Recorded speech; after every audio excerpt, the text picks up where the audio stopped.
Sir, I'm the skeptic. Sir, you about this fact that we should enhance our competence. So, how do you start this process? IIT is a beginning.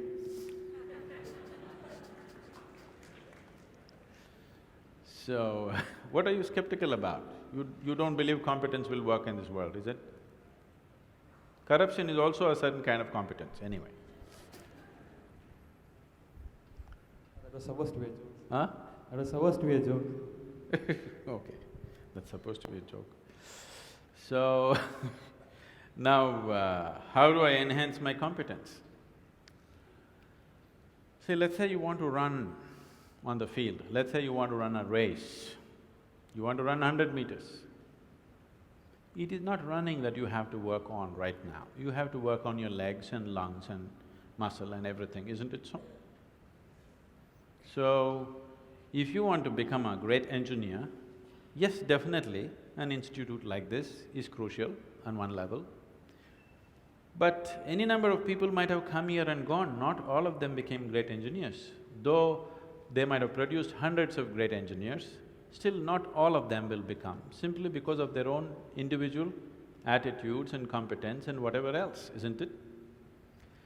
So, whatever the institute can do for you, it is doing. One foremost thing that you need to do is to enhance your own physical and mental capabilities. Because if you want to be a good engineer, you need a working brain. Just having a degree of engineering may be a passport to a job, but it is not a passport to success, isn't it? So to have a working brain, which the engineering degree will not freeze. Usually lots of degrees, when people acquire degrees, they freeze their brains. They think they can… now they've finished using it and now they can rest it for the rest of their lives. It is not so. This is only to enhance your capability. This is just an organized effort. A school, a college, an institute is just an organized effort towards that, because each individual cannot craft it for himself. That is why an institution. Otherwise, an institution has no other purpose. It is here to just organize that possibility of you striving to be of a certain competence. But that is a mass application. But as an individual, your most important thing is you as a human being, you are functioning at the fullest level. If that has to happen, there are other dimensions which one needs to explore. Unfortunately, though these sciences and technologies for inner well-being have been the mainstay of this culture for thousands of years, today we are largely losing it for various reasons, because we want to imitate somebody else. We don't want to imitate our grandfather Topiwala anymore. We want to imitate the hat seller from another country. Because of that, we are losing those things, but we should not. We have to bring it back into our lives. This is very much a part of the way the culture itself is structured, that it is all about the human being. See, this is the only culture which talks about, which even an illiterate person in this culture is aware of, that you can actually evolve to another dimension of existence.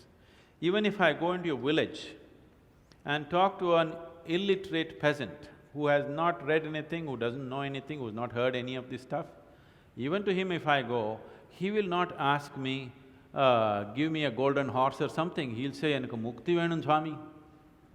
He's saying he wants ultimate liberation. Where did this fellow get this? Nowhere else on the planet this is possible.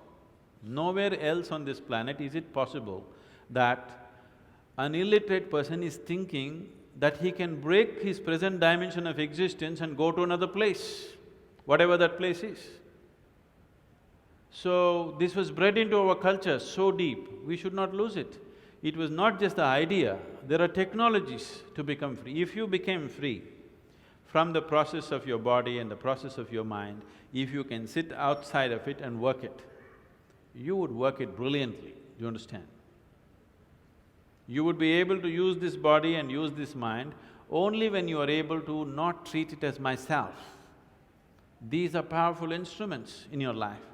These instruments can be employed the way you want it. only when you have an outside access to it.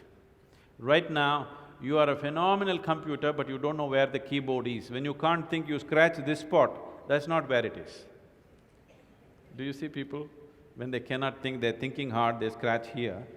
It doesn't work like that. There are proper steps that one can take. It could be offered here if everybody is willing for that.